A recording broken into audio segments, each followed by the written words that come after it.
Qiyomat kunida bandani Alloh subhanahu va taolo yakka-yakka hisob qiladi va uni bo'yniga ayblarini qo'yadi. Falon ayb qilgansan, aybingni e'tirof qil deydi. Banda aytadi, falon ayb qilganman, piston, falon joyda zino qilganman, piston joyda yolg'on gapirganman, hammasini aytadi. Bo'ldimi deydi? Ha, bo'ldi.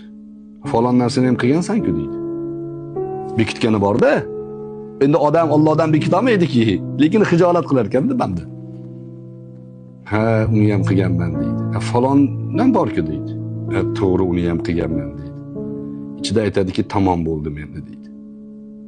Shunda Alloh taolo o'ziga xitob qiladi bandani. Shu gunohlaringni hammasini yashirganmidim deydi. Ha, yashirgan. Hech kim bilmaganmidi? Ha, bilmagan. Hammasini savobga aylantiraman deydi. Kechirgisi kelyapti-da Alloh taolo, kechirib yuboradi iymoni bo'lsa. Hammasini savobga aylantiraman desa, banda.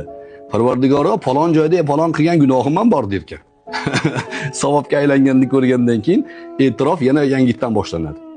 Shunda hadisda keladi rivoyatda Alloh taolo kuladi.